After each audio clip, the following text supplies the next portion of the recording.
The next 13 points, basically, are what I've called the 13 principles of Jewish history. Why haven't you heard about these things before? Because basically I made them up.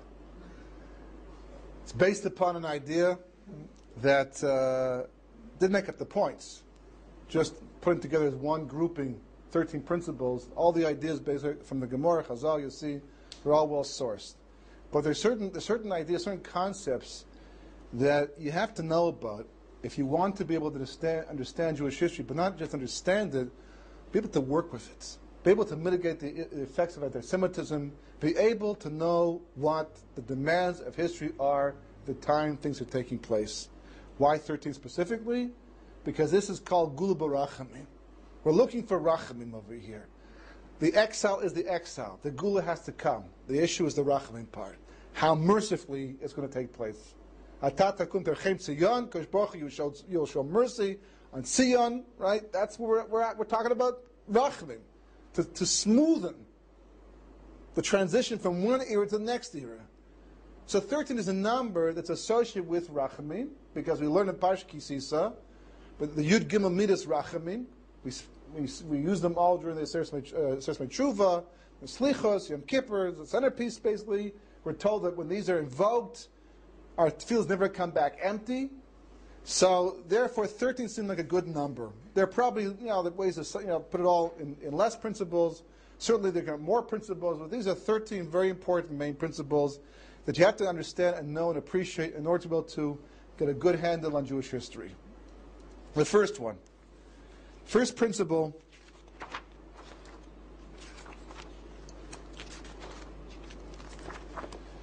is God is everywhere at all times.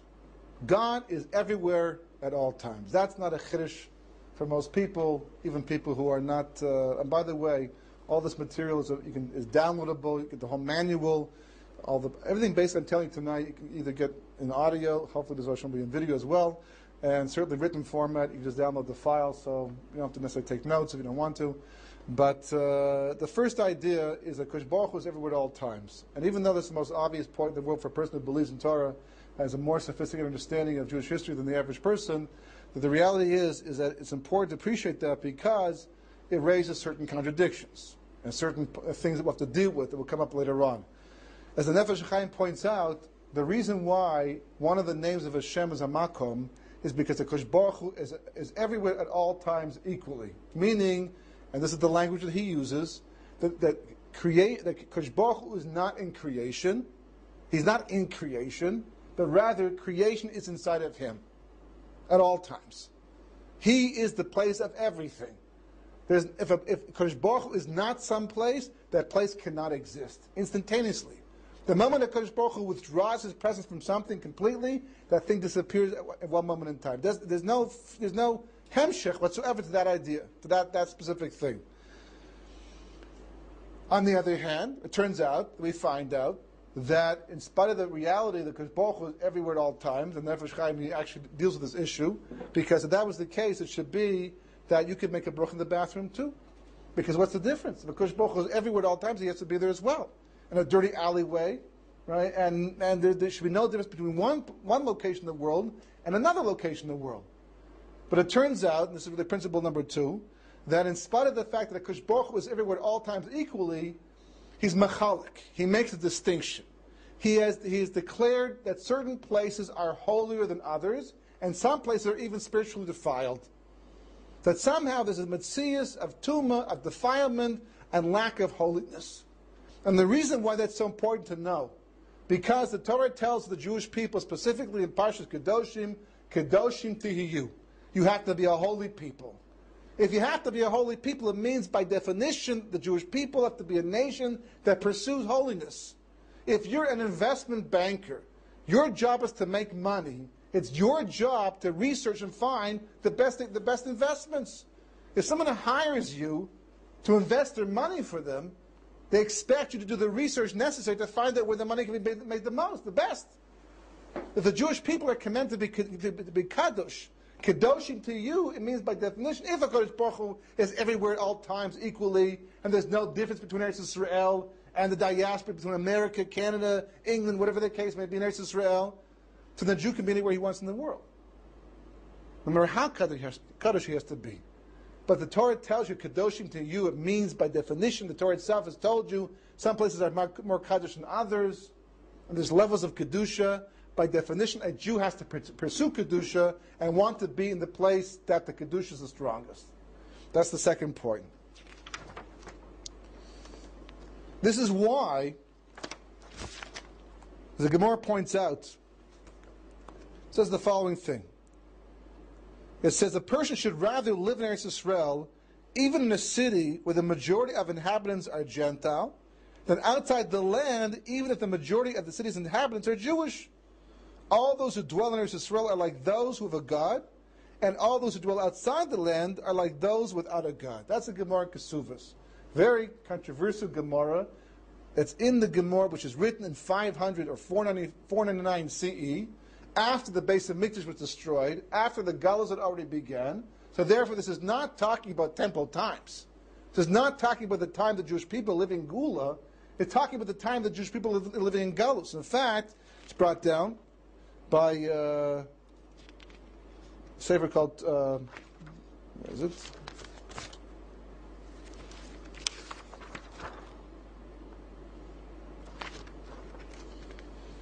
But the sefer called by Tuva Aris explains, even during times of the Churban, this idea is true. Even the Jewish people are actually living in Eretz Yisrael.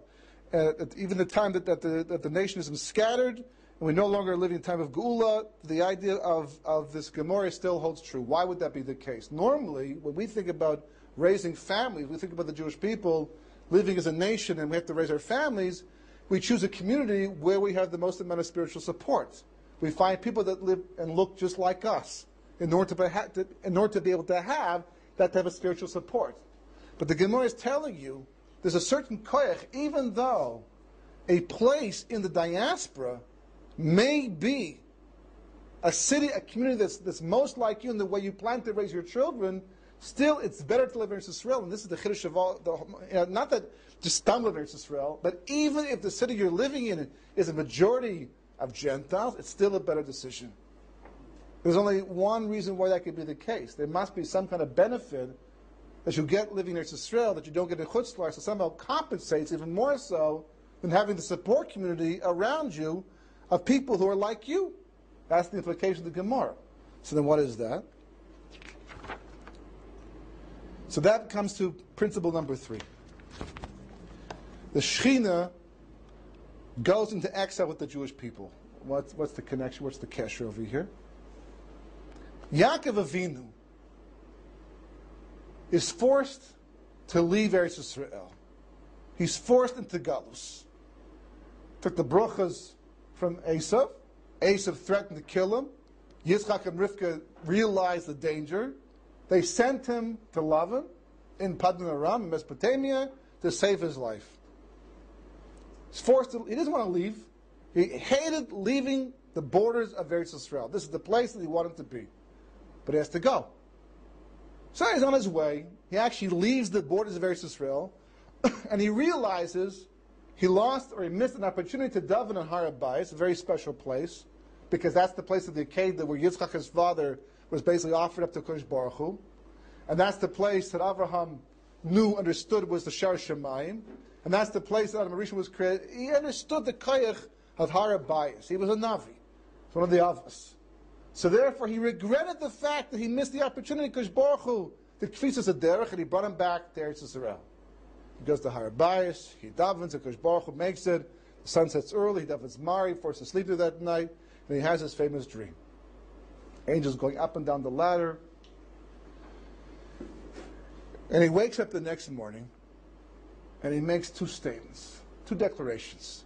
He says, this is none other than Beis Elokim. This is Shar Shemayim. This is the gate of Shemayim. Okay, that's true. I mean, you knew that. It's not a chiddush. And that was already that idea was what brought you back in the first place. And then he goes one step further, and he makes a vow. And the vow that he makes is, therefore, if you will take me and follow me to Chutz La'aretz and the diaspora, and you'll protect me and take care of me, and you'll clothe me, and you'll feed me, and do all these things for me, and bring me back to Israel, then you'll be my God. That's what Yaakov says. So the first question that has to be asked is that why even make the declaration, this is Shar Shemayim? Yaakov knew this in the first place. That's what brought Yaakov back to Israel in the beginning. Second of all, what's the neder? What's this vow he takes? All of a sudden, why is it the response? Why now? Why not earlier? Why not yesterday? Why was the dream that prompted him to have this type of reaction?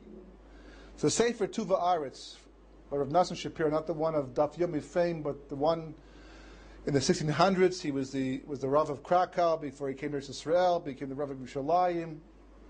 He went on a fundraising trip for Yerushalayim, went to Europe. He became ill, unfortunately, had to remain there for a period of time. And apparently Hashgacha Pratis, because in the process of being there, he came across manuscripts of the Arizal, which were just being organized into the Kisvei Arizal at that point in time. And he took the ones to do with Eretz Yisrael, the Midrashim, and put them in a sefer called Tuva Aretz, which we have in our possession today. And he explains in that sefer that what Yaakov Avinu discovered that night, yes, he knew that Eretz Yisrael was a Shar Shemayim. That much he was aware of. So then what was the Chiddush? The Chiddush was that he thought that every nation in the world had its own gate to heaven. That no matter where you go in the world, you look up in the sky, it's like one big open expanse. It's if I daven in London, it goes straight up, right? If I daven in Canada, it goes right to Shemayim. If I daven in America, what's the difference? In Eretz Israel, okay, so the land of Israel, it's a holier place, and maybe you have a little extra, little push behind it, like a little, extra rocket power to get to Shemayim. The added mitzvahs that might be included in the fact that you're davening in Eretz Israel, okay, but still, if I daven in some place in the world, it's got to go right to Shemayim, because look, there's no ceiling there. It goes right to Shemayim. What's the problem? So it turns out that that's not true. And how did Yaakov know that? Because he saw the angels of Chutz La'aretz also ascending and descending over Eretz Israel, the borders of Eretz Israel. In fact, the Rav Nosson Shapiro explains, the Tuvar explains that the Sulam, the actual ladder, which the Gemara says was 8,000 miles wide, like long, was actually the border of Eretz Israel. The actual Sulam was actually the entire border of Eretz Israel around the entire country. And he saw the angels going up and down, up and down. And not just the angels of Eretz Israel, but the angels of all the nations of the world. So he realized, and that's what he says the next morning, not that this is a Shar Shemayim, but this is the Shar Shemayim, he says. This is literally the only gate. Okay, fine. What's the problem? So he says, well, that creates a complication. Why?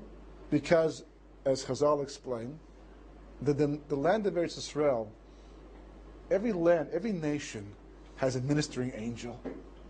Every nation has an angel responsible for taking care on behalf of Kodesh Baruch Hu, acts as an intermediary between Kodesh Baruch Hu and that particular people.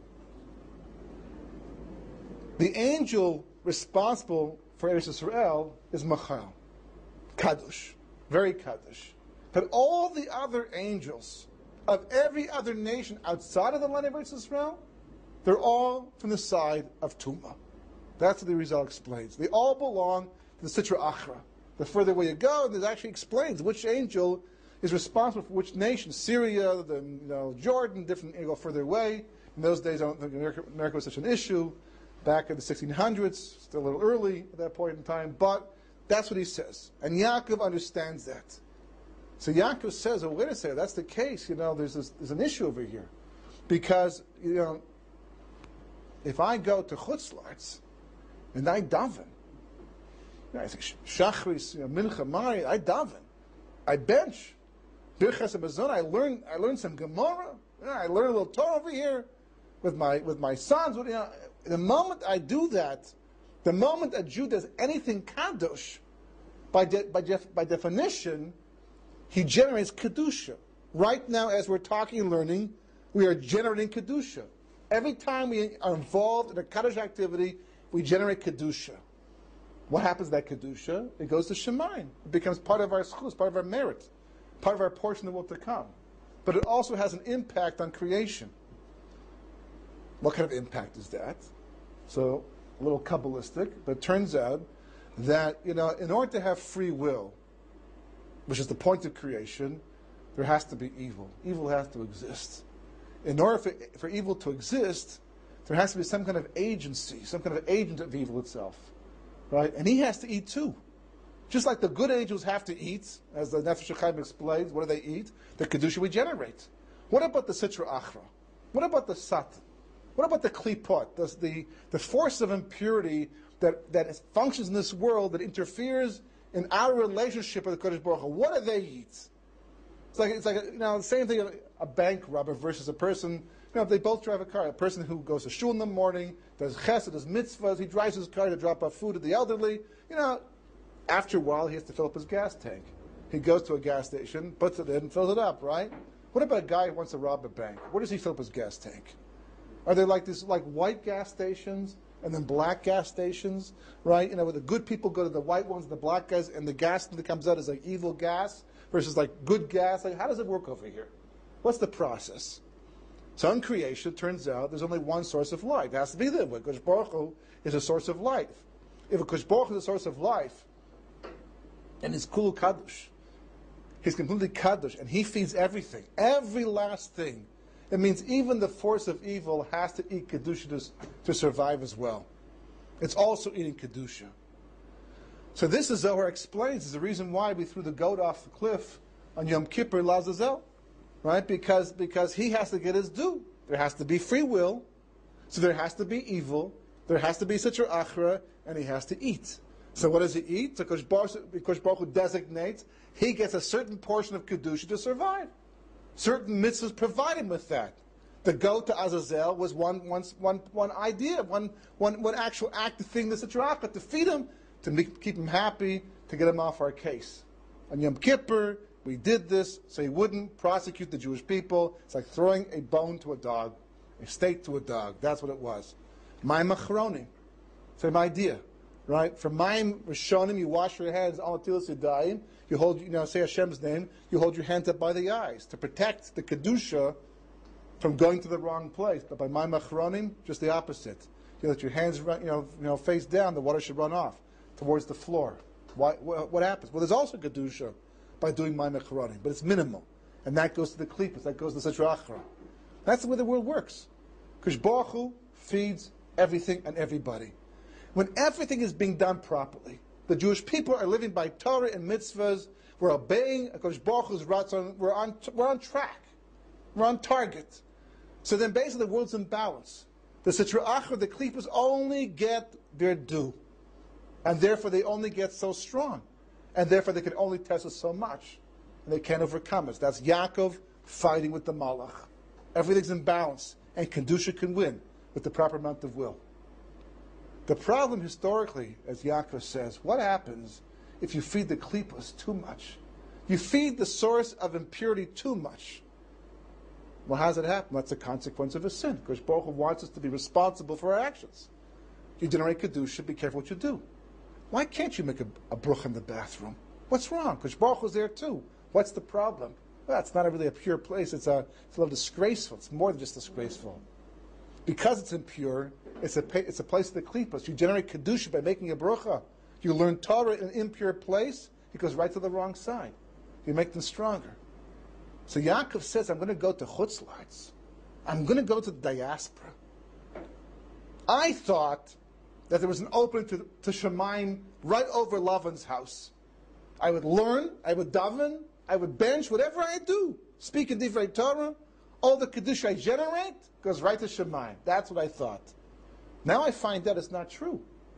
It turns out that if I do any of these activities and I generate Kedusha in this place, it has to first travel over Mesopotamia, go over Syria, until it gets to the borders of Eretz Israel, and then it finally ascends. And then when the Kodesh Baruch Hu responds to my Kedusha by giving me bracha because I daven, I did the right thing, comes back over Eretz Israel, and then goes laterally to wherever I am. So Yaakov is terrified. He's very concerned. Chas v'chalila, he's going to go to Padan Aram. It seemed like a straightforward thing. You go there, kibbut of aim, your parents sent you there, but now he's worried. If all these angels, are going to touch my kedusha along the way, because what's going to happen? It doesn't go by Federal Express, right? You daven, the angel over Lavan's house, over his area, of the world takes the Kedusha and has to pass it to the next guy. That's his job. But he skims off the top a little bit before it goes. And to the next guy. And aside from the fact it's weakening the Kedusha I generate, it's also strengthening each angel along the way. Yaakov says, I will be responsible for Churban. I will strengthen unduly the klipas, the negative force of creation, through my learning my mitzvahs, and that's unacceptable. But I have to go. But that's unacceptable. But I have to go. So what do? So he has a patent. He says, if I have to go, Kodesh Baruch Hu, then you have to go with me too. Your job is going to be to go with me and to protect me and to make sure that whatever Kedusha I generate, because I'm going for the right reasons. I don't want to go. It's not a pleasure trip. I've been in the army for 3 years, traveling the world to see the sights. This is me going because I did what my mother told me to do, which got me into trouble in the first place, and then my parents sent me. I'm going for halachic reason. So therefore, you owe it to me to protect me and the Kedusha I generate when it chutz la'aretz. And if you will do that, then you will be my God. Because that clearly shows the connection is eternal. That's where the pretend comes from. The dream tells him what to do, and that's his understanding. So Kodesh Baruch Hu is masking, and he goes with him. And to such an extent, you have to understand and appreciate this, to such an extent that he prospers unbelievably. He says, Lavan kept trying to rip him off. Kept trying to pull the wool, literally the wool, because they were dealing with sheep, the wool over his eyes. Kept changing his maskara, his salary, more than the government does it, right? Kept and Lavan says, if it wasn't for the fact that your God protected you, it's an amazing thing, by the way, isn't it? That Lavan, who's a Rasha, becomes Bilam later on in history. This guy's holding a Memtesh Sha'ituma. He's at the bottom, and he can see God. And he can see the brucha of having sons comes because of Yaakov. That's an amazing clarity. Not just him, but Avimelech too, and Fichel de Kamat to Yitzchak and say, we see that God is with you. How do you see that? I mean, these are people, these Gentiles are holding a very Avodah Zarah. These people are involved in Avodah Zarah. Because the Shekhinah was with Yaakov. The Shekhinah went with Yaakov. What's the impact? When the Shekhinah goes with the Jewish people into Chutz La'aretz, it's Ki'ilu, the borders of Eretz Yisrael have expanded to encompass the Jewish people wherever they have to go. So all of a sudden, the Kedusha that we generate in Chutz La'aretz is protected. It will feed the Klippas, but only as much as the Kodesh Baruch Hu determines has to be the case. Because don't forget, Halachahi, Esav, Samina, Yaakov. It's the way of the world. That Esav hates Yaakov, and Lavan hates Yaakov. We see, as the Haggadah says, the Arami, he wanted to destroy me and my family. He hates us. So why was he behaving so nicely to us until now? Gave me his daughters, supported me, took care of me. Okay, he tried to do negative things, but overall it was a pretty good run. Why? Because that's the power of the Shekhinah being with the Jewish people in the Chutz La'aretz. And you make money too, and you're successful. Because you know something? It takes a lot more than brains and ability to become rich amongst the Gentile nations. We've tried it before, and they've killed us. They blamed us. Blood libels. We're taking their money away from them. If the Jewish people are being successful in Chutz La'aretz and we're being protected in Chutz La'aretz, it's because the Shekhinah has gone with us into exile. Shekhinah Begalus. That's the concept. That's Yaakov's vision. That's Yaakov's understanding. That's the limud. The Shekhinah can go with the Jewish people to exile, and when it does, the metzias of Chutz La'aretz doesn't affect us. We're protected, we're successful, we're even respected to a large degree, as long as the Shekhinah is with us. Which brings us to principle number 6. Anti-Semitism means the Shekhinah is moving on. We also learned this from Yaakov Avinu. It's right there in the Chumash. It's an amazing thing. It's right there in a pasuk, not even a medrash. What does the verse say? Yaakov comes back. The Torah comments and said that his brothers-in-law, these are the sons of Lavan who did not exist before Yaakov came. Their father has said that Yaakov is the reason why they were born. Before it was just Rachel and Leah, tending the sheep. They owe their lives to Yaakov. What do they say instead? That he, Yaakov, our brother-in-law, is getting rich off our father. It's a bloodline. It's a bloodline. What's the next thing the Torah says? Yaakov noticed that Lavan didn't smile the same way he did yesterday. The Torah is very specific. It's kind of like, it's interesting how it phrases this. He didn't smile the same way. Imagine, you got to work with someone for 15, 20 years, and they're always nice to you, and you come to work one morning, and they don't smile the same way. Good morning. Good morning. Not like yesterday. Yesterday was like, yeah, good morning, how are you? How's your wife? How's your family? The whole thing. Right? Good morning. What do you assume? This guy's an anti-Semite. He's like going to turn against me. Right? I got to watch my, fear for my life. Can't go to the bathroom at the same time because who knows what's going to happen. Well, maybe he had a bad breakfast. Maybe he lost money in the stock market. He had a fight with his wife before he got to work. Who knows? So the first thing you might say is, what's the matter? Can I help you? You have a bad experience? What's the problem? I see you're not as happy and jovial as you were the day before. What does Yaakov do? He sees that Lavan didn't smile the same way, like half of his mouth didn't go up, and the other half did. Like, that little nuance of difference between yesterday and today. What does Yaakov say? We have to go. We have to go. It's time to leave. Time to pack up. He goes right home, talks to Ruch and Leah, and says, we got to go, pack up, take the whole family. It's time to go. They say, we're masking because anyhow he treats us like strangers, but that's his response. And then God says, now that you're leaving, let me tell you, it's time to go. It's time to go, and I'll be with you the entire time. And they all pack up and they run away, and the most bizarre thing happens. Totally bizarre. Yaakov doesn't even stay to say goodbye. It's Chil Hashem, no? After all these years, Mitzrayim can convert to Judaism after 3 years because they were hosts for us. They hosted us. So therefore, we're nicer to them than to Amalek. Amalek cannot become a ger, but Mitzrayim can become ger after 3 generations in appreciation for having hosted us. With hosts like that, you don't really quite need enemies anymore. That's called hosting? Well, Lavan was a better host. Kanireh. We married his daughters, right? We lived in his house. He was, kind of mishpach over here. He was a better host. So what are you worried about? Not to leave, not to say goodbye? Isn't that kind of Chil Hashem over here? And what are you afraid of? For 20 years, you're living with this man, and you weren't afraid. You got up in the morning, you did your avodah, did your work, you learned your daf, and whatever you had to do, and you came home and you confronted Lavan, and you didn't run, you weren't afraid, you didn't complain, didn't even say boo once. And all of a sudden, you can't say goodbye? What are you afraid of? Aren't you men of God?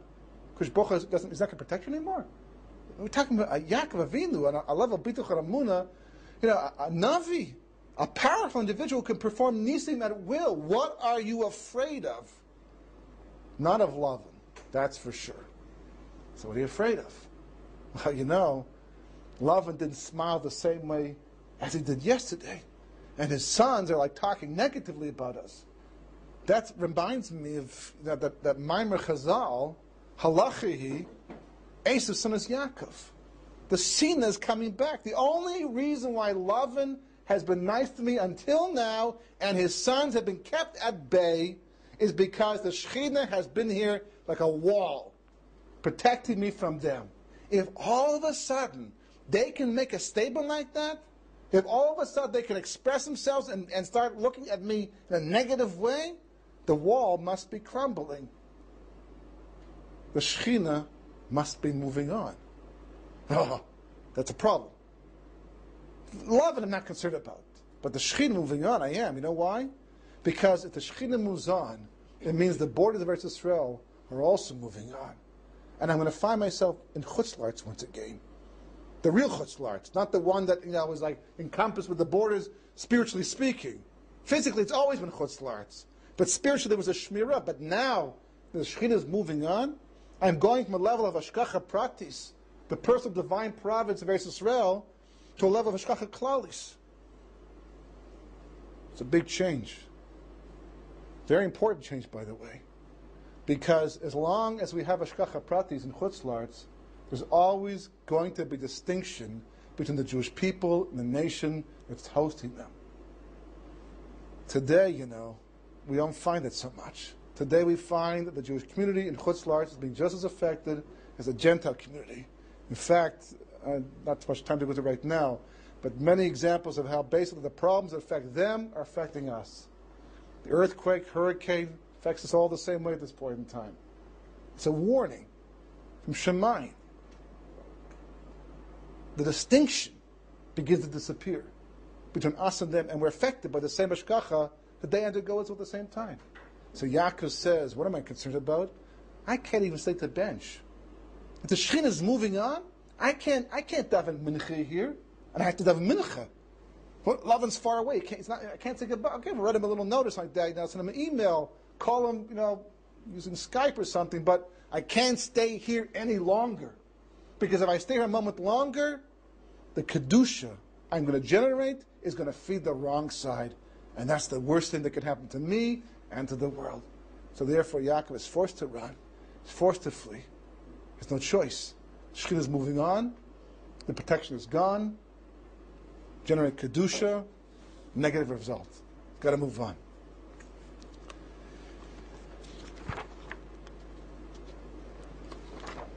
What determines when the Shekhinah decides to leave? The Shekhinah goes with the Jewish people into exile. We have anti-Semitism, means the Shekhinah is moving on. Question is, what determines when the Shekhinah decides to go? How do we know the Shekhinah is actually leaving? Because the simon is anti-Semitism, but what's the historical reality? The results in that specific point, that specific reality in the end. So for that, you have to appreciate what it is anyhow we're doing in Galus in the first place. The Gemara says the whole reason for Galus is to make Gerim. The Jewish people go into Chutz La'aretz and the Galus to make converts. That's what the Gemara says, which is problematic, because we're not the missionizing type, number one.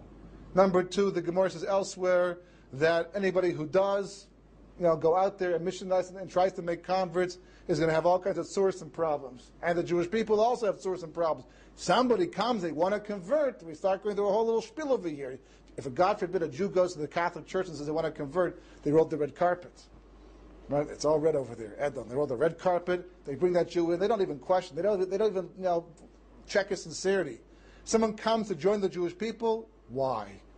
What's on your mind? Why do you want to do it? Why would you want to join a people who's been killed and murdered and stepped on? And go back and think about it some more. We're not the missionizing type. So what does the Gemara mean to make converts? So Kabbalah explains, it's not talking about people per se. It's talking about a tzotze kedusha, holy sparks. The kedusha that we generate, the gasoline that drives the world, that drives the Jewish people, what is it specifically? It's the food that you eat, right? It's the drink that you drink. It's the sun. What is it specifically that keeps you going on a daily, momentary basis? We don't think about things like this. But according to Kabbalah, it's tzotze kedusha, holy sparks. Holy sparks are little packages of divine light because Baruch Hu put to the world that we draw upon to have a neshama. First of all, it's in the food, it's in your drink. It's not the food that's making you survive. It's a spark in the food. Moshe says, for 40 days and 40 nights, I was on a Har Sinai, and I did not die. I did not eat, did not drink, and look how good I look. How do you survive? Because not by bread alone does man survive, but what comes into Kosh Baruch Hu's mouth? What comes into Kosh Baruch Hu's mouth? It's also Kedusha, holy sparks. That's the currency of creation. That's the life force of my separations, holy sparks. You hear the term holy sparks? That's what we're talking about. The trouble is, before the Chet of Adam Arishon, when Kosh Baruch Hu made my separations, it was a very perfect world. Kosh Baruch Hu took more sparks and brought all the sparks of creation out of the side of impurity, and built Gan Eden, built Ma'aseh Bereshis, and all that was left to do was sit on his hands for 3 hours until Shabbos came in, and that would have rectified all of creation. So he didn't do that. He made the mistake of eating from the Eitz Hadas Tov Ra. So Chazal explained the result was not only did he not complete Ma'aseh Bereshis, but he actually reversed a lot of the perfection, a lot of the the creating Kodesh Baruch Hu himself had done until that point in time. What was the net result? All these sparks fell back into the realm of impurity. So history becomes a process of taking them back out again. That's the whole role of the Jewish people. We are, you just imagine an upside-down hourglass. Normally, how does an hourglass work? There's all this sand in the upper chamber, and it comes down to a little tiny little thing over here, a little neck, comes in the bottom chamber. When all the sand is in the bottom chamber, the hour is over. By the Tzotzi Kedusha sparks, it works differently. When the Tzotzi Kedusha, what happens instead is all the sparks from the bottom. And the job is to return them back to Shemayim. So it's an upside-down hourglass. When all the sparks are in the upper chamber, Mashiach comes. History is over. In good times, when the Jewish people lived by Torah and they lived on the land, how did it happen? Well, with all the sparks we got through our davening, through our mitzvahs in Eretz Yisrael. What about the ones in Chutz La'aretz? So Kodesh Baruch Hu arranged a takeout service. Kodesh Baruch Hu had nations coming with gifts and karbanos and sacrifices, because everything has sparks inside them. By definition, if it exists, it lives as sparks. They brought gifts to see the Jewish people, to see the Eretz Yisrael, to see the Beis Hamikdash. Whatever it is they brought to the land, it had the sparks. We used it, we sanctified it, we rectified Ma'aseh Bereishis. We didn't appreciate that. We got a little sloppy, a little lazy. So Kodesh Baruch Hu said, if you're not going to do the job here at Yisrael, you have to go to Chutz La'aretz to do it instead. I will send you into exile instead to get the sparks. They would have come to you. Had you done what you're supposed to do and remained on the land, the sparks have been brought to you. You didn't appreciate that? You go get them yourselves. And that's what the Leshem explains. The Gemara means to make converts. We are, in Ganuz specifically, to redeem the sparks that are there, that have to come from the side of impurity back to the side of Kedusha. That's the whole role of the Jewish people, of Klal Yisrael. That's what it's all about historically. There's a sediment of sparks at every single place. So how do we do it? Well, for example, Mitzrayim, we took all the gold and silver. All the gold and silver, till the Gemara says there was almost nothing left, like an empty pond. There was nothing left anymore. We built the Mishkan from that. We sanctified, we took the sparks that were in the gold and the silver in Mitzrayim. We took them out of Mitzrayim, and we sanctified them by building a Mishkan.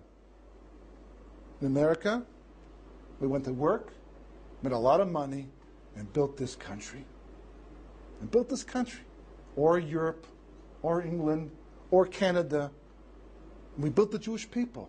And we built Bate Midrashos and Bate Knesses. But we took the money, we took our success, and we rebuilt the Jewish people. Not everybody, but a lot of people.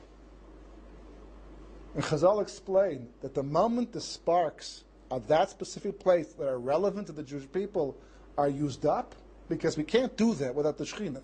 What the Shekhinah, we don't have access to it. It's the Shekhinah that makes it successful, that protects us, that gives us the time, the wherewithal to be able to go about our job. That they're open to us, that we should work and make the money and be posed in the Tzotzim to redeem them. But the moment the sparks that are meant for us to use are used up, as much as necessary, they've been brought back to the side of Kedusha, they've been converted from being from Tamim, from spiritual impure to pure, the Shekhinah moves on. The job is over. We're finished. There's nothing else left to do. And that explains why we have that golden era, and we stay a little bit too long, and we lose it all. Everything. Not just the money, but the security and the safety, and very often even our lives, until we have nothing left, not even the shirts on our back in the end. Because that's the process of history. The Shekhinah is there to help us do the job. We lost the chance to do it at home. We're forced to go into exile. The Shekhinah goes with us to protect us, because we have to. That's the next stage of Jewish history right now. It's there to protect us, that we should be successful. The job is over. Move someplace else. The Shekhinah goes ahead of us. How do we know it's leaving? Anti-Semitism tells us the Shekhinah is moving on. What happens if you stay too long? Past the Shekhinah? Yaakov Avinu left right away, but the rest of us don't do that. We always stay behind. Well, where did the Germans get their koyach? Where do you get it from? They weren't so strong before. They were defeated after World War I. They were quite weak for a period of time before they took over all of Europe. Where did Obama get his power to go into office against all the odds? It's in a logical way, and the questions arise day after day after day, questioning his whole background. Where did and to put the pressure on the Jewish people? I mean, even just a name like that, because Baruch has a phenomenal sense of irony. Almost to make so clear to you how backwards the world might possibly be.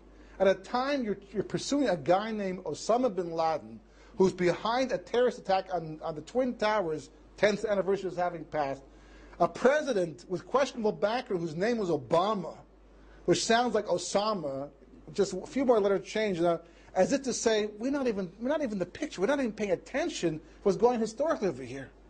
Where's the power? Where do our enemies get the power to overcome the Jewish people? We're Kadosh, Kedusha. The Shekhinah is with us. For 20 years, Lavan couldn't touch Yaakov. All of a sudden, he's afraid. Where does the power, where does Lavan get it from? Where does Bilam get it from? Where do the enemies of the Jewish people draw their power from? Not from doing mitzvahs, not directly from HaKadosh Baruch Hu. They belong to the Klippas. The Klippas are the source of their energy. Well, that means the Klippas are getting stronger. Klippas are getting stronger. Well, they're only supposed to get so strong, but they're getting really strong. Super strong. They must be like, eating after hours. They must be stealing some food here. Where are they getting it from? They're breaking their diet over here. Eating in the closet behind, what's going on? Where are they getting it from? There's only one source of Kedusha in the world. The only people who can generate Kedusha are the Klal Yisrael, the Jewish people. Somebody is generating Kedusha in the world and it's feeding the Klippas unnecessarily. Well, there's Jews in Eretz Israel, and there's Jews in Chutz La'aretz. Says the Tuva Aretz, it's never the Jews of Eretz Israel. Why? Because the opening of Shemayim is right above us. And the angel responsible for taking our tefillas and Kedusha to Shemayim is Machal, he's Kaddish. So all the Kedusha you generate in Eretz Israel, by definition, goes right to Shemayim. The Klippas don't get a chance to take from it. That's the Kedusha of Eretz Israel. So then where else? Where else can he get it from? There's one other place it can be. In Chutz La'aretz. But divine protection. For 20, 30, 40, 50 years, we were protected. But there's anti-Semitism. Oh, anti-Semitism means the Shekhinah is moving on. But why would the Shekhinah move on? I mean, don't we have more to do? Well, financial success is waiting also. It's also, disappearing in the end. Simanim. These are Simanim. The Shekhinah has moved on. Where's it going to? Well, in the 1800s, the early 1900s, it could have gone to all kinds of places. Australia, South America, Canada, there's lots of places left to go. But the Holocaust changed everything. The Holocaust fulfilled the final curse mentioned in Parshas B'chukosai, where it says that I will gather you in from the four corners of the world. Every klala, every curse in this week's Parsha coming up, and Parsha B'chukosai, everything that Kosh Baruch Hu would happen, the Jewish people don't live by Torah, has happened. There was one thing left to do, and that was to scatter the Jewish people to the four corners of the world, because that's where he's going to get us from. He can't gather us in from the four corners if we don't go there first. World War II took care of that. To the Jews of Europe, scattered them all over the world, to the four corners of the world. So where's it left to go? It says, at that point, I will remember you. And I will remember the land. And right on time, the land was remembered. Exactly after the Jewish people were scattered, the land was remembered. And the miracles building up Eretz Israel over 70 years, I mean, where's the Shekhinah going to go to in the end? What's left? There's only one place. Principle number 6. We just did. The Shekhinah leaves and the job is done. Principle number 7. The Shekhinah never leaves Eretz Israel. It can leave other places, but a person could ask the question, well, the Jewish people have been exiled from here as well. How do you know you're safe over here? Maybe the Shekhinah is also moving on from here. So even during the time that the Jewish people were exiled, the Shekhinah never left Eretz Israel, which is why we had to be exiled. If a husband and a wife, chas v'chalila, have shalom bayis problems to the point that they separate, not as a divorce, but actually separate, someone's going to leave. If the wife decides to stay in the house, the husband has to go. If the husband stays, the wife has to go. But someone's got to go in the end. If the Shekhinah moves on and leaves Eretz Yisrael, the Jewish people don't have to go into exile because the Shekhinah is already gone. It's left us, gone someplace else. All that has to happen is the Shekhinah moves on, and our neighbors will take care of the rest. They'll just come in and wipe the entire people away. If the Jewish people go into exile, it's because the Shekhinah stays home. It stays in Eretz Yisrael. In fact, the Medrash says, based upon the pasuk Shir Shirim, the pasuk says, "The voice of my beloved, behold, it came suddenly to redeem me, as if leaping over mountains, skipping over hills in his swiftness, to redeem me. My beloved is like a gazelle or a young hart. I thought I would be forever alone, but behold, he stands behind our wall, observing through the windows, peering through the lattices." That's what the pasuk says. Says the Medrash, "Behold, he stands behind our wall." This refers to the western wall of the temple. Why so? Because God has sworn that it will never be destroyed. Rabbi Elazar said, "The divine presence never departed from the temple, as it is written, for now I have chosen and sanctified this house so that my name shall be there forever, and my eyes and my heart will be there all the days." Even when the temple is destroyed, it remains in its sanctity. Even when it is destroyed, God does not leave it. Rabbi Achaz said, "The Shekhinah will never depart from the western wall, as it is written, behold, he stands behind our wall." Someone who, as the Gemara goes on to say, this is what I was looking for before, someone who lives in Eretz Yisrael, when it is destroyed, is like someone who has a God. However, someone who lives there while it is built up literally has a God. But someone who lives in Chutz La'aretz never has a God, says the Tuva Aretz. The Leshem adds, all that occurs for some reason or through some messenger is the result of God. May his name be blessed. Everything is a function of Hashgacha Pratis, who is the soul of the soul, causing everything to happen. He is inside everything, the force behind all that exists, and he alone does everything. All of this is through his holy light. May his name be blessed, which emanates from and dwells by the Kaisa Maravi, the western wall. The Shekhinah, by definition, never leaves Eretz Yisrael. It's always here at all times, which means basically, whenever a Jew is able to be here, it's always going to be an opportune time. Principle number 8. Having said that, right, having pointed out why the Shekhinah leaves Chutz La'aretz, why it moves on, why the Jewish people become vulnerable, they stay beyond that time, it's important to know that there are deadlines in history. History has deadlines. For the most part, people live history as if it's open-ended. And there are people who have no idea that history is only meant to last 6,000 years from the beginning until the end. 5,000 years, 6,000 years, 7,000 years, 10,000 years. As far as they're concerned, there's no sense of immediacy. Rather, in fact, the Gemara says that all the Ketzim have passed, and the matter of redemption depends only upon repentance and good deeds. But Shmuel maintained it is sufficient for the mourner to keep his mourning. The Gemara talks about Ketzim, or Ketz, what we call endpoints in history. The point of endpoints, of Ketzim, of a Ketz itself, is because basically it indicates to us there are two levels, there are two modes of history. There's the general history that we're used to on a daily basis, where Kodesh Baruch Hu seems to have withdrawn from the events of everyday life, to the extent that people can do whatever they want. It's not true. That's just the way it appears. But history seems to run its course. And then there's a Ketz. An example of a Ketz takes place with Yosef at Tzaddik. Yosef goes down to Mitzrayim after being sold by his brothers into slavery. He's down there, and he's sitting in jail. He was accused by Potiphar, the whole episode over there, and he's sitting in jail. All of a sudden, Paro has dreams. And in these dreams, he sees things that don't make sense to him, and he's forced to turn to his Chartumim, his magicians and dream interpreters, and ask them for an explanation, and they give him explanations. The Gemara says they actually give him explanations that don't sound too invalid, but for some reason he doesn't accept them.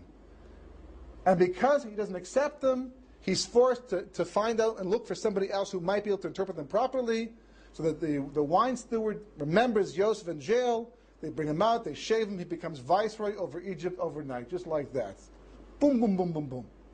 One step after the other. That's the power of a Ketz. During a non-Ketz period of time, there's not a Ketz that's immediate affecting history, for the most part, Akash Baruch Hu steps back, or it makes it appear like he steps back, and gives us a chance to basically, to live Torah mitzvahs and use our free will to maximize our schar and what to come. But there's a goal to history, especially since the Jewish people are in exile. Redemption is a goal that has to be met at some point in time. A Kates is a moment that history turns a corner. It's a piece of redemption, if not the actual redemption itself. When that happens, all of a sudden, history changes tracks. It was the first thing that Paro dreamed. It was the first thing that Paro turned to interpreters who could not interpret his dreams. No. Paro was always dreaming. But Joseph had to get out of jail. The Kates had come. 12 years was up. It wasn't about Paro. It wasn't about famine. It wasn't even about Yaakov and his family back home. It was about Joseph getting out of jail after 12 years and fulfilling his dreams to become viceroy of Egypt, to move history to the next shlav, the next level. So therefore, Paro was given specific dreams his Khartoumim could not explain. Or if they explained them, it was in a way he could not relate, so he would be forced to look for somebody else. Forced to look for somebody else, he would take Yosef. That's bizarre. I mean, as much as we consider politicians to be crooks, the reality is that we don't go looking for them in penitentiaries. Some may end up there sometimes, but that's not what we go looking for. When was the last time that someone had a prison record? Today, especially, you have even a little smudge on your record. It's going to be held up in the public light, and you'll be forced to resign from running for president or whatever, governor, whatever the case may be. Yosef is in jail. He's accused of adultery. There's a little interaction in Parshas Miketz between Paro and Yosef where Paro questions this, and Yosef actually proves his innocence in the end. But for the most part, at this point, Yosef is not exactly the kind of person, because not only was he in jail, but he's also Jewish. Ishivri, who we learn about later on that the Egyptians had a problem with. And you're making him second in command over all of Egypt? That should never have happened. Should never have happened. But it did anyhow. Why? Because that's the power of a Kates. Kates is a different beat. When the Kates is coming, when things occur, when there's a certain moment in time by which things have to happen, by definition, everything marches to that beat now. It's a whole different thing. Until that point in time, history runs kind of smoothly. You can do almost whatever you want. Nations run their own courses.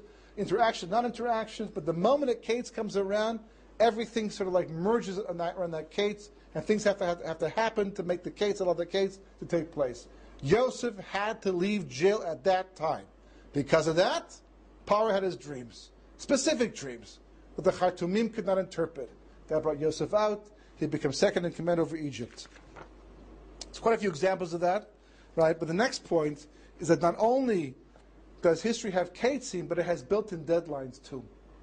Meaning that by specific times in history, just like Yosef had to get out after 12 years, things have to happen by a specific point in history, and because of that, mankind is forced to go down a certain path, and things will evolve based upon the needs of the time. So, for example, we are told that there are 6,000 years of history. That the Gemara says. There's no controversy. No one argues that point. The Rambam brings down that it's only a minority opinion, but there's no source for that, as the Raavad points out. The Gemara seems to accept that. There's no machlokas anywhere in the Gemara. Kabbalah explains exactly why 6,000 years, which makes it indisputable. But there are 6,000 years of history. We're now holding in 5771. Not leaving much time left in history. But still, a couple hundred of years, it's a lot of time. There's nothing imminent. The things of today, are they significant? What we're going through today, are they messianic? Maybe yes, maybe no. War of Gog and Magog, perhaps. There could be another 100 years left, according to the amount of time left until 6,000. What makes it so imminent? So we're told that the 6,000 years correspond to the 6 days of creation. 6 days of creation, right, are the basis of all of history. The first day of Ma'aseh Bereshis is the basis of the first 1,000 years.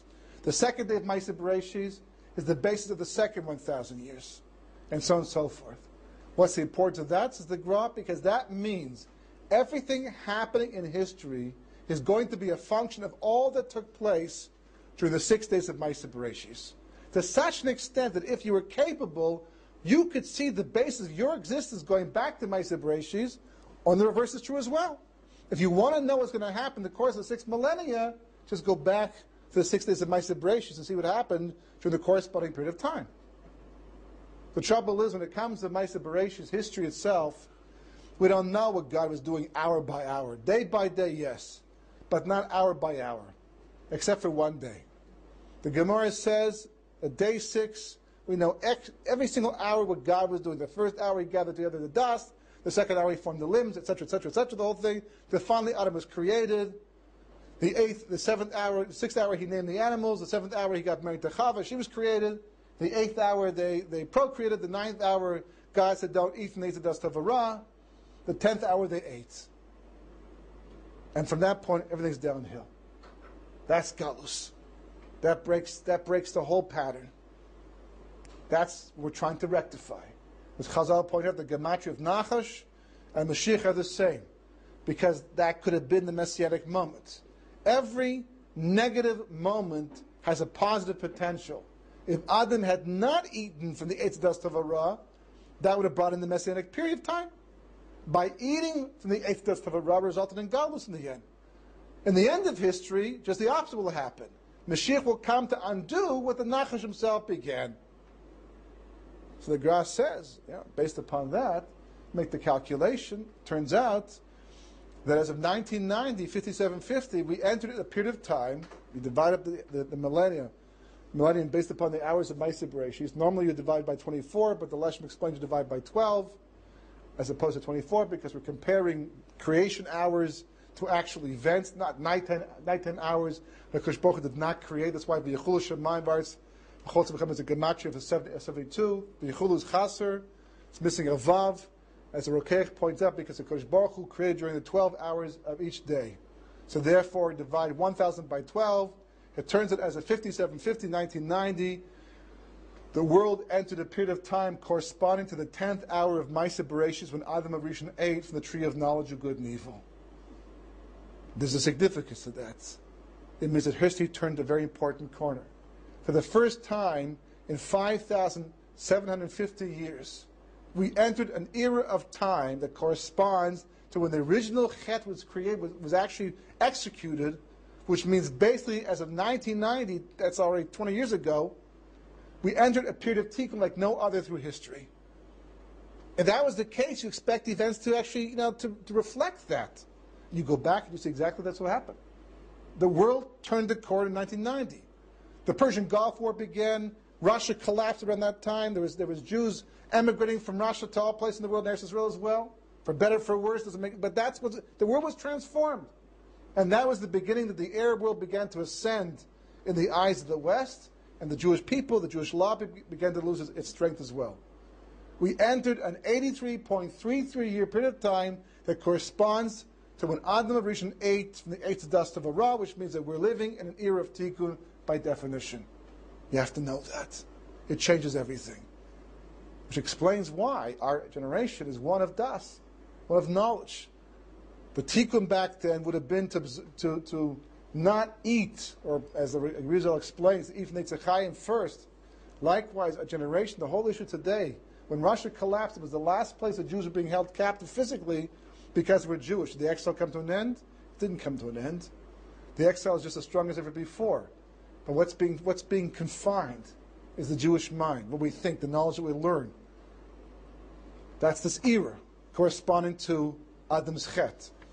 So that would still leave 83.3 years of time, of history. After about 20 years later, we still have 64 some odd years left to go. It's also still, it's not 200 years, but it's still 60 years. It doesn't make the events of today imminent. So for that, you need another case. In that case, basically, what the Zohar brings down, that as of 5786, according to Rabbi Yitzchak, 5790, according to Rabbi Yehuda, the Leshem brings this down basically as fact, that that's when the era of Techiyas HaMeisim is supposed to begin, which basically translates as the resurrection of the dead. Without going into too much detail right now, the reason why it's so important is because, as the Leshem explains, Techiyas HaMeisim, resurrection of the dead, 214 years in advance of the year 6000, by definition, is a period after Mashiach has come, not during. Because during the Techiyas HaMeisim, that's the time that the bodies die go into the ground, dissolve. Evil is long gone. When the Gemara in Sukkah talks about a Kosh Baruch Hu shechting the Tzahara, that's at the beginning of Yemos HaMashiach, not the Chisa Mesim. There's no evil anymore to Chisa Mesim. Which means, as of 5786, the Messianic period that we're waiting for has to come to a conclusion. Is that a prediction? Well, even if it is, it's not a problem. But it's not. It's a parameter the Zohar itself provides. 5786, we're holding right now almost in 5772. It's like 14 years from now. And the Leshem explains that that's the case. Mashiach could come at the last moment too. That wouldn't make things so imminent right now. Except that Yemos HaMashiach is kind of like the time of Mitzrayim. It's going to last a period of time, a good period of time, to give mankind a chance to heal, to enjoy the benefits of having hung on and having faith in Kosh Baruch Hu to the end. So it's not going to be 2 years, 5 years, maybe not even 10 years, maybe more than that. All of a sudden, we take this huge, massive period of time between 5772 and 6000, and we decrease it down to 83.33 years. 20 years are already gone. We're now at 64 years. But if the Chiyas HaMesim begins 14 years from now, that knocks off another 48 years. We're left with a very small window of time.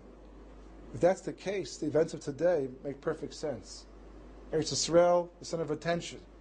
The Pasuk says, when will you show mercy?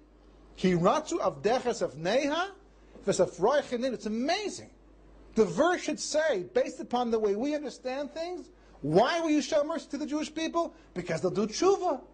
Because the Jewish people have done tshuva, because they love your Torah, and they love your mitzvahs. It doesn't say that. David HaMelech didn't, and Navi talking about the end of days, he's writing for us. What does he say? Ki ratzu avdeches of neha v'safroi chenenu. Because your servants are going to want her stones and cherish her dust. You look at today, what's going on historically, it's amazing. Aside from the fact that the miracles of building up and developing this country over 70 years, it's like a turnkey operation over here. Kosh Baruch Hu said, I'll make the place ready for you, and then you can come. You want to come early? You're welcome. Right? Build up a little bit yourself? No problem. But I'm going to develop this place and make it appropriate for my children to come home, and he's done this fantastic miracle. Incredible. At the same time, it's amazing and so illogical, except in this context. There's a polarization taking place. At one point in time, 20 years ago, there were Jews who loved the land, almost no one who didn't, and the rest didn't care. The rest didn't care. Whatever, you visit, you give some money, you plant a few trees, but that was the extent of it. But not today.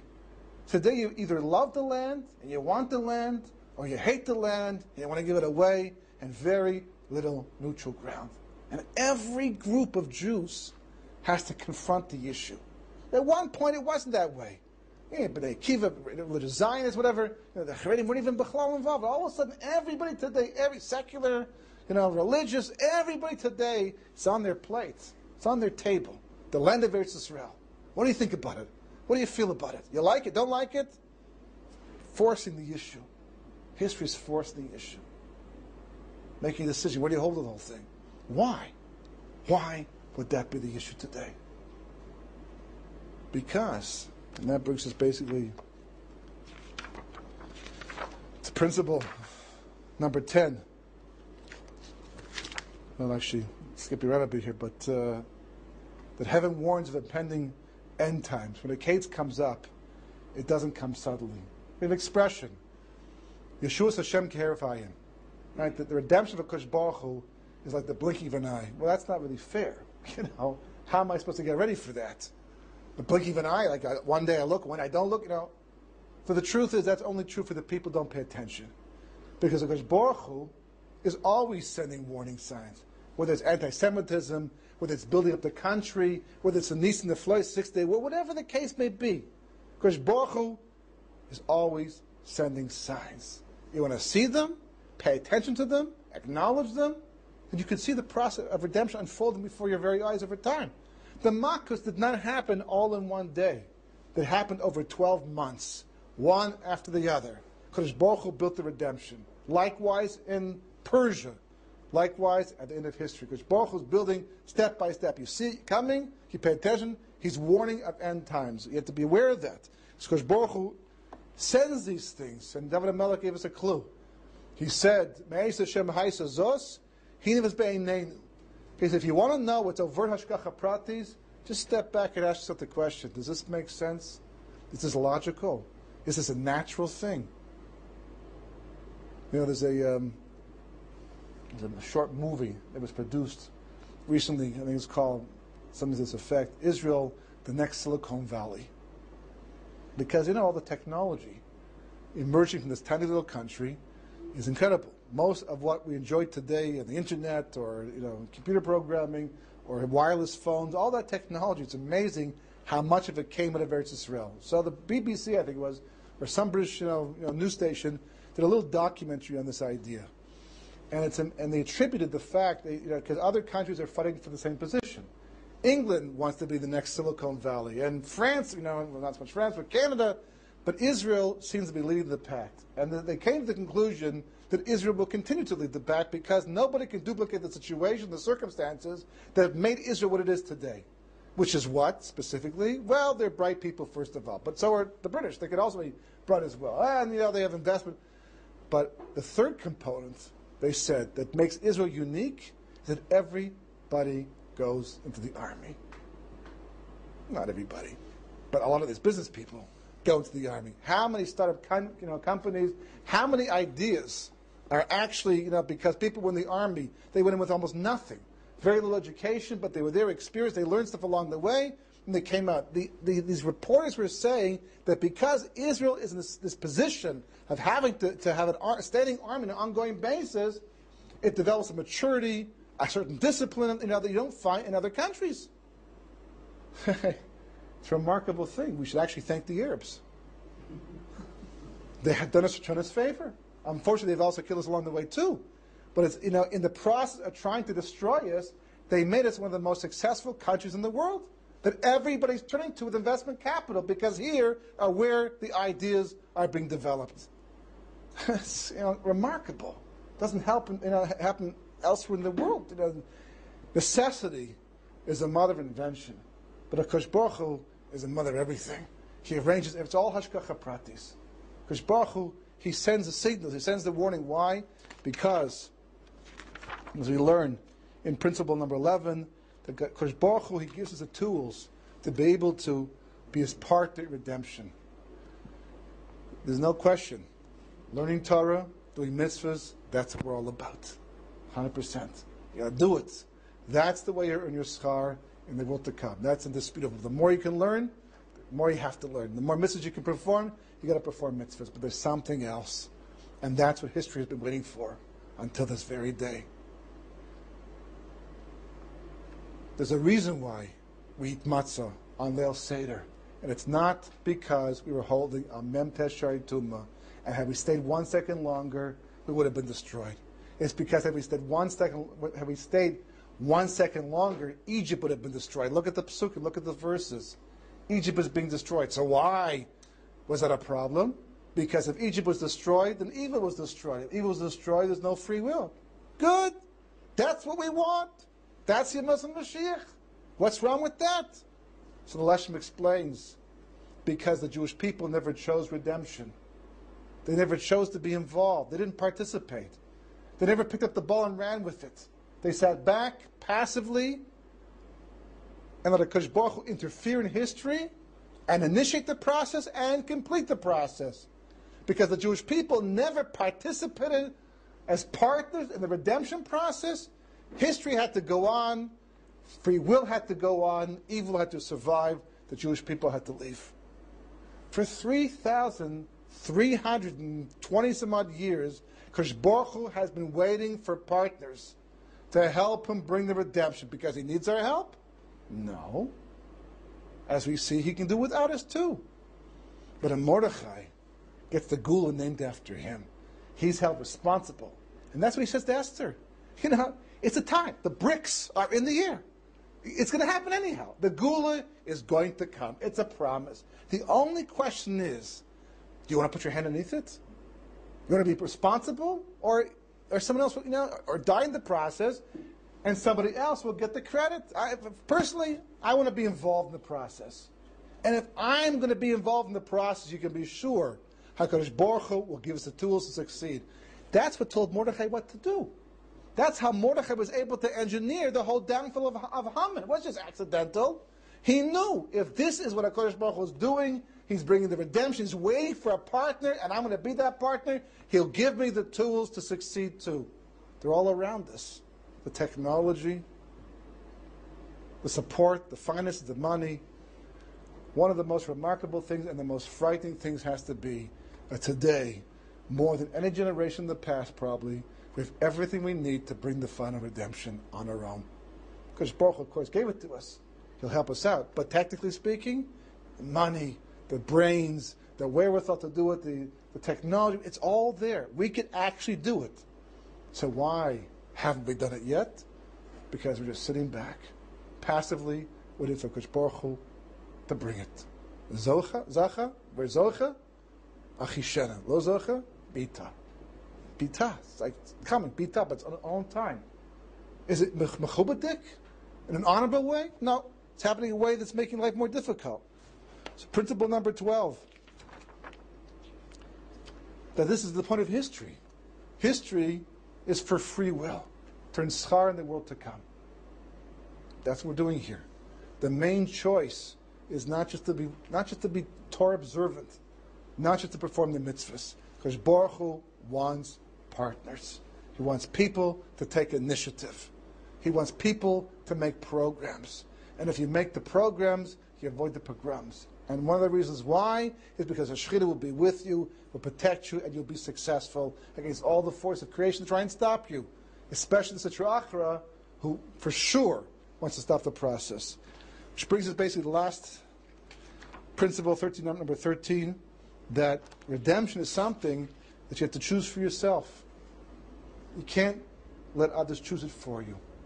The moment that you abdicate that responsibility, the moment a person gives up on that choice, the moment a person is not consciously involved, it's a remarkable thing. We're not going to be able to convince everybody, but you don't have to. When Chizkiah was surrounded by Sancherif with 185,000 United Nations troops, literally, they came from all the nations around the area. It was the UN of that time. A siege on the old city. Yeshaya comes up to Chizkiah and says to him, "What are you doing?" He says, "I'm preparing for surrender." He says, "Why are you surrendering?" Because Achrei Rab Nahatos. After the majority, the vote has to go. The majority of Jews in the old city, they want to surrender. So Yeshaya, he's mechadish something. The Gemara in Sanhedrin says it was a chiddush, a new idea. He says, don't worry about it. The majority only includes the people who are able to make a relevant choice. If people are biased, people are closed-minded, people are selfish, people are they're not involved in the Indian, they have no perspective, their vote doesn't count. The only majority that God's concerned with are the people who are capable of making a clear decision, and they make that decision. If that's the case, then all that has to happen to create a tipping point is not getting 6 million Jews or 6.5 million Jews to see what has to happen and change their way of thinking. The people who are relevant to make the decision, the Jews who are capable of seeing what has to be seen, and they change their way of thinking, that little pinhole, that's enough. It's enough for Kosh Baruch Hu will drive a wagon through it. That's the basis of a program that ends the possibility of a pogrom. That's the basis of a Geulah B-Rachamim. By definition, if we take responsibility, it's not enough to hear the ideas. The last part of the program is called the emanation program. It's taking these ideas, teaching the Jewish people what causes anti-Semitism, showing people what it means to feed the klippot, showing the people the mechanism because Baruch Hu uses to run its history, and the role we play in that process. We do that. We get back to a stage, we achieve the level that David HaMelech is talking about. Ki ratzov decha as of neya, as of vayichenei. We actually get to a point where that becomes our reality, because Baruch Hu will take care of the rest. And we can mitigate the impact of anti-Semitism, and more importantly, we can bring the Geulah B-Rachamim.